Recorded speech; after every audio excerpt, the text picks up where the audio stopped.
Hello ভাই, তো আপনাদেরকে দেখাই এই যে এটা কিছু একটা পায়ের ছাপ। অবশ্যই যেই সাইজ ছোট, এটা বেয়ারের না, আমাদের লাঠির গুতারও না। এবং আমরা যেখানে আছি, এই যে এটা হলো গোয়িং টু দ্য সানরোডের জিপে, ওই যে পিছনে একটু পানির হিন্ট পাওয়া যায়, সেটাই হলো লেক ম্যাকডোনাল্ড। তো এদিক দিয়ে আর কি গাড়িগুলো আইসা তারপরে এদিক থেকে আপহিল ওঠা শুরু করে। আর এমনিতে ওই পাশ দিয়ে আরেকটা লেক দেখা যায়, যেটা আসলে কী লেক আমরা মানে আমি ঠিক শিওর না, ম্যাপ দেখা লাগবে। এবং ভিজিটর সেন্টার যেহেতু বন্ধ ছিল, আমরা কোনো ম্যাপ আনতে পারি নাই। অবশ্য মানে অফলাইন ম্যাপ আছে, কিন্তু ওইটাতে নাম ধাম ভালো মতো ইয়া না। আমাদের আসলে পার্কের ম্যাপ একটা নিয়ে আসা উচিত ছিল। যাই হোক, কোনো অসুবিধা নাই, আমরা যেতে থাকি। ও আচ্ছা, আমরা এখন হাইয়েস্ট এলিভেশন গেইন থেকে নামছি। তো আমাদের এখন মাইলেজ হইল, আমরা 4.82 মাইল চলে আসছি আমার ঘড়ি অনুযায়ী। সো খুব বেশি মানে বেশ ভালো একটা অ্যামাউন্টই আসছি। এখন দেখি আমার সামনে যেতে যেতে কী অবস্থা হয়। এই যে রাস্তা ও আছে, এই পাশে দেয়াল। ইয়াল্লা, আমরা যতখানি নামলাম আমাদেরকে আবার উঠা লাগবে নাকি? ওকে, ঠিক আছে, থাকেন। এই যে আমার চেহারা।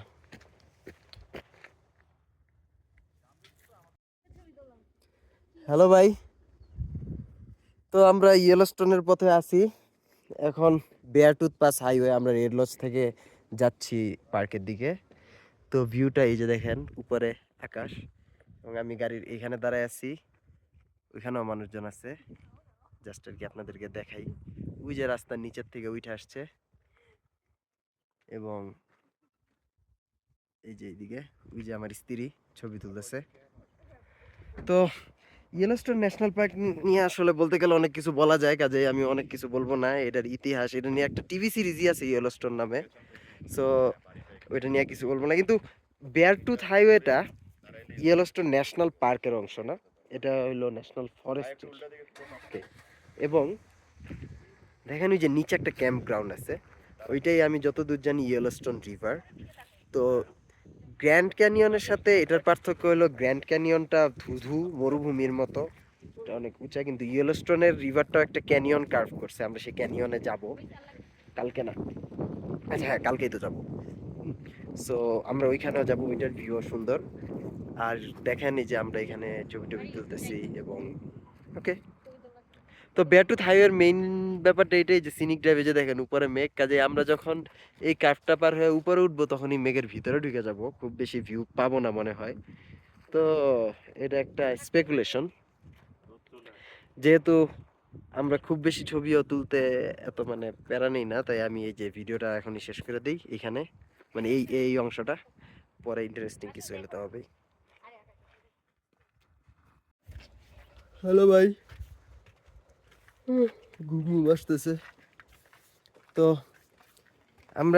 আমরা থামছি আর কি বেয়ারটুথ হাইওয়ের রক ক্রিক ভিস্তা নামের একটা পয়েন্টে। এটা দিয়ে একটু হাঁটতে হয় থামার পরে। আচ্ছা মানুষ, তো এই যে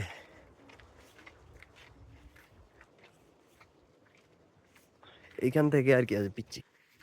তো যাই হোক, তো এই রক ক্রিক ভিস্তা পয়েন্টে হলো গাড়ি থামে, একটু হাইটে আসা লাগে, খুব বেশি দূর না, এবং রাস্তাটা সুন্দর ভালোই।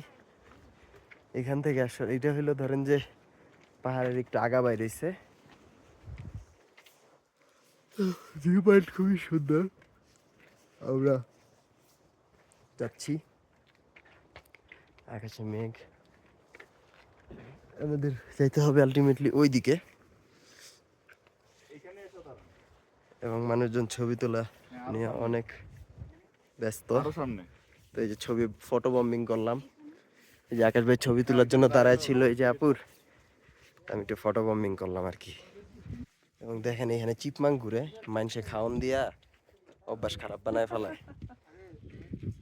এবং দেখেন এই যে রক ক্রিক ক্যানিয়ন, এটা ইয়েলোস্টোন রিভারের ক্যানিয়ন না, এখানে পুরা ক্যানিয়নটার বর্ণনা দেওয়া আছে। সময়তা এখানে আইসা দেখো। এবং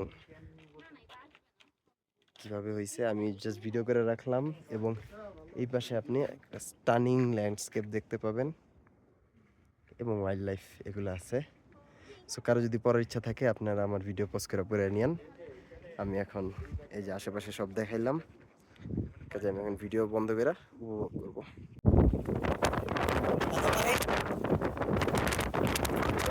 বাতাস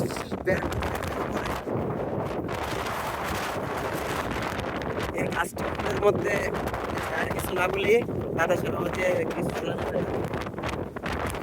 অবস্থা। হ্যালো ভাই, আমরা এখন গার্ডনার লেক ট্রেইল হেডে থাকছি, যদি আমরা এখানে কোনো হাইকিং করবো না, ন্যাশনাল ফরেস্টের।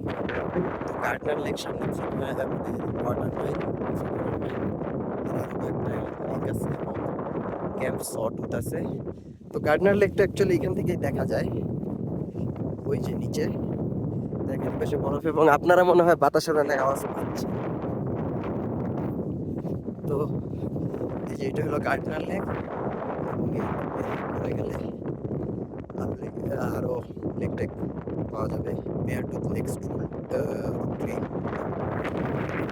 অ্যাকচুয়ালি গার্ডনার লেকটা হলো আপনার এই পাহাড়ের জমা পানি, তারপরে এইটার থেকে আপনার ওই যে ঝিরি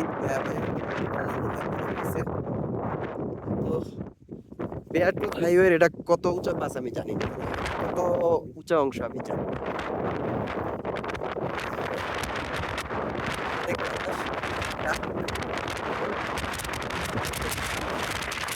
জেনেছি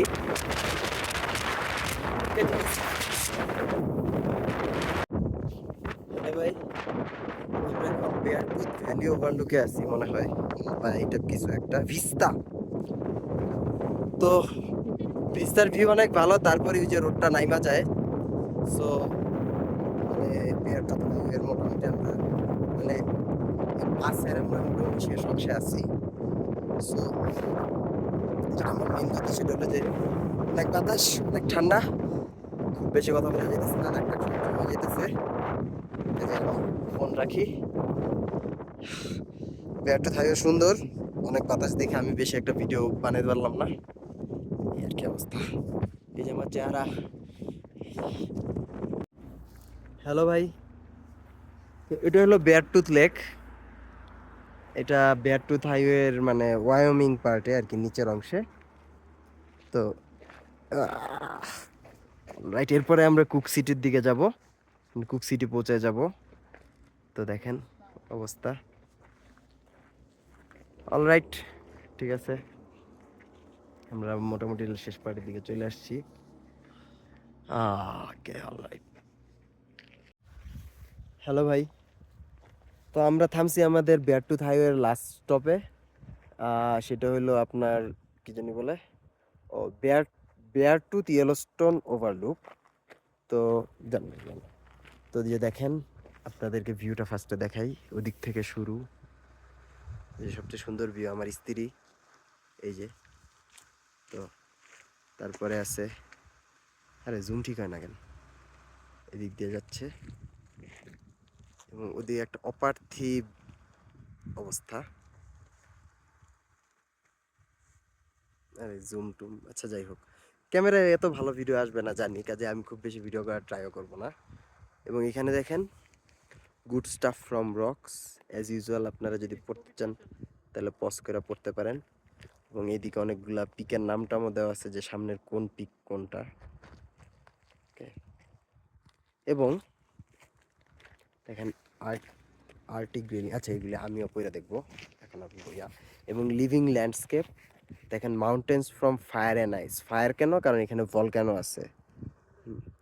এবং এই যে এটা রকি মাউন্টেনের অংশ, believe it or not, alpine for, আচ্ছা যাই হোক, এখানে কিছু মানে তথ্য দেওয়া আছে, আমার কাছে ভালো লাগে এইসব তথ্য।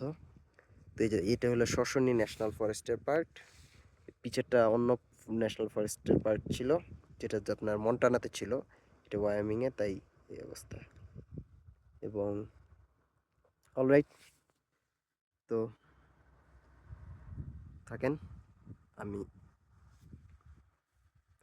এখানেও গ্লেশিয়ার ছিল, আচ্ছা হয়েছে, এখানেও দেখাইতেছে, এই যে দেখেন এইখানেও আপনার এই যে বেয়ার্সটুথ গ্লেশিয়ার, কিছু গ্লেশিয়ারও আছে, রিমেনেন্টস, আলপাইন টুন্ড্রা, এবং বেয়ারটুথ বাট। এটাতে নিচের অংশ। ওকে, অলরাইট, আমি এখন উপভোগ করি। হ্যালো ভাই, তো আমরা পার্কের ভিতরে ঢুকছি এবং এই যে দেখেন রাস্তার মধ্যে আমরা বাইসন। ব্রোর জন্য এখন আমাদের আর কি ওয়েট করা লাগবে। হ্যাঁ, তো এটাই আর কি অবস্থা। না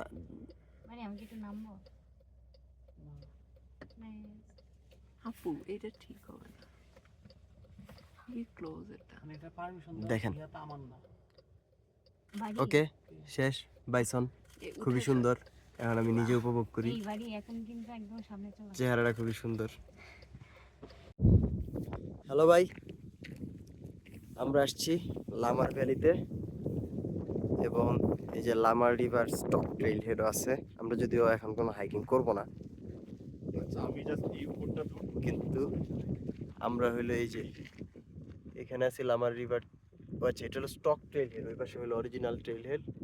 একটু সামনে গেলেই হলো আর কি লামার রিভার ট্রেইল। কিছু ক্যাম্প গ্রাউন্ড আছে আর কি যেদিকে বলা আছে বি প্রিপেয়ার্ড।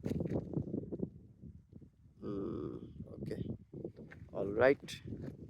এবং ভ্যালিটা খুব সুন্দর।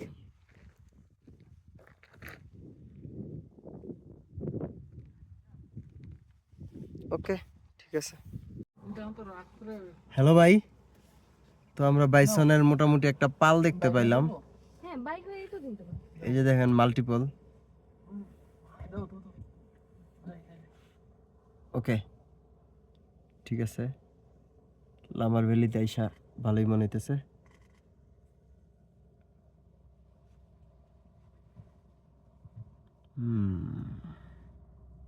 তারা খুবই রেস্ট নিতেছে আর আমরা ডিস্টার্ব করতেছি। হ্যালো ভাই, তো আমরা অ্যাকচুয়ালি বাইসনের পাল দেখতে পাইছি। দেখেন কতগুলা, অনেকগুলো বাইসন। আমি একটু জুম করে নিছি এবং সন্ধ্যা হয়েছে দেখে ফোকাস সরে গেলে এই আলো কমে যায়। অনেকগুলা। এবং ওই যে দেখেন সূর্যাস্ত হইতেছে, সন্ধ্যা বইলা আর কি সব নামতেছে। এইটাই হলো আর কি লামার ভ্যালির একটা রেঞ্জারদের থাকা মনে হয়। লেখা আছে Yellowstone forever and NPS access only. যেটা কি আমি ঠিক শিওর না।